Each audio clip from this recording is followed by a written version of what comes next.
السلام عليكم ورحمة الله وبركاته في قناة يوميات أسماء عدلي. تعالوا شوفوا معانا الكوكيز بيتعمل ازاي بعد الفاصل. السلام عليكم. لا تنسوا الاعجاب بالفيديو والاشتراك في القناة تشجيعا لنا لنستمر بنشر المزيد ان شاء الله. كده بقى احنا رجعنا بعد الفاصل واقول لكم مكوناتي زي ما انتم شايفين. في كوبايتين دقيق، كوباية سكر، كوباية سمنة، معلقتين كاكاو، 2 بيضة، كوباية نشا، بيكنج باودر وفانيليا. دي مكوناتي مش كتير خالص. وزي ما انتم شايفين كده ما تنسوش الشوكولاته الشيبس، ما تنسوهاش، دي اساسي طبعا، معروفه للكوكيز. بحط الاول كوبايه السكر البودر وبحط معاها كوبايه السمنه. ماشي، لازم تدوبي طبعا الاتنين مع بعض لحد ما يتجانسوا وتحسي ان السكر تحت ايدك ناعم، يعني مش حاسه بيه في التقليب، وبتقعدي تقلبي لحد ما يفتحي معاكي خالص، يبقى شبه الكريمه كده. وطبعا اساسي لازم تعملي السكر في الكبه عندك. لو انت ما اشتريتيش سكر بودر، انت اعمليه في البيت، ولازم تخليه بودر خالص ناعم جدا عشان ما يتعبكيش وانت عماله تقلبي كده. طبعا انا كنت عند صاحبتي، وصاحبتي قالت لي بقول لك يا اسماء انا نفسي اطلع معاكي في القناه. قلت لها بس كده عنيا، في حاجه عايزه تعمليها؟ قالت لي عايزه اعمل الكوكيز. قلت لها خلاص ماشي اعمليه وانا هصورك. فطبعا هي بدات تعمل، الصراحه طالعه في منتهى الجمال، حلوه قوي قوي، والمقادير طلعت مظبوطه جدا. طبعا بنحط بيضه. طبعا انت لما تعملي بيض مثلا عشان الاختبار البيضه، عشان ممكن بعد ما تحطي مثلا 2 3 بيض مثلا تيجي تحطي واحده تطلع مثلا فسدان، يبقى انت كده بوظتي البيض كله. لازم بتحطي كل بيضه لوحدها.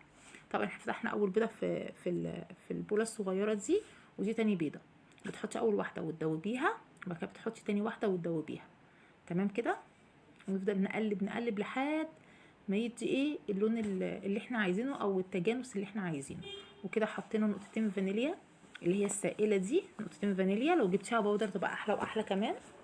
ماشي. وبعد كده حطينا في المنخل الدقيق، حطينا حبه دقيق وهنحط كمان حبه نشا، ونعملهم مع بعض، ننخلهم مع بعض. لازم تنخلي الدقيق، حتى لو بتعملي كيك، بتعملي اي حاجه لازم تنخلي الدقيق.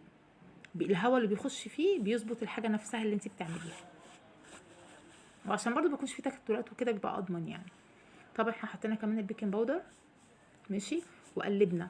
احنا مثلا حاطين كوبايتين دقيق، حلو، بس ممكن تستعملي كوبايه ونص دقيق بس. انت اهم حاجه عندك العجينه تلف في ايدك. احنا خدنا بالظبط الكوبايتين اللي حاجه بسيطه جدا.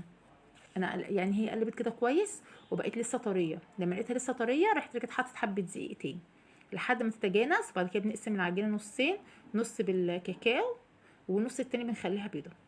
بص بتزود تاني دقيقه لما لقيتها لسه بتلزق في ايديها وطريه زي ما انتم شايفين كده. خلاص نخلنا بقيه الدقيق اهو، وهنبتدي نفضل نقلب فيها لحد ما تلف معاكي. تمام كده. بتاخدي الجناب بقى كده معاكي وتقلبي، خليكي ست ناصحه كده وواعيه. هي ما شاء الله عليها بجد، عجبني بجد. بعد ما خلصت بجد عجبني طعم الكوكيز، حلو قوي قوي، احسن من بره بكتير وانضف كمان.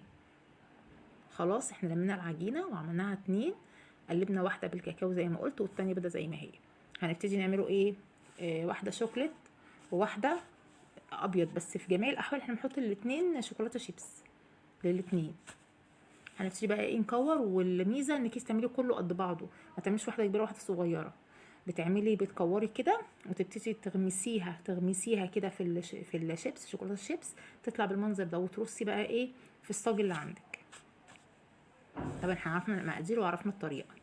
اللي يعجبه الفيديو ما تنسونيش بلايك ودعوه حلوه وكومنت تحفيزي، واللي ما اشتركش في القناه يا جماعه يشترك، وعشان اتواصل معاكم وافضل انزل لكم فيديوهات وابتدي اصور تاني ما اغيبش عليكم تاني وكده، فشجعوني بكومنت حلو. ادي اهو عملنا اهو رصينا كل اللي هو الابيض، وهنبتدي كمان نعمل اللي هو الشوكولاته اهو. لا كان شكله كمان حلو في الصينيه قوي، وبعد ما طلع كمان كان حلو قوي، والطعم كان اكتر من رائع. اهو هو كده خلاص استوى، مية مية يا معلم.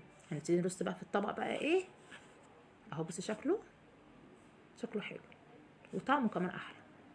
ده كده الشكل النهائي بتاع الطبق. لو عجبكم ما تنسونيش بلايك. السلام عليكم ورحمه الله وبركاته.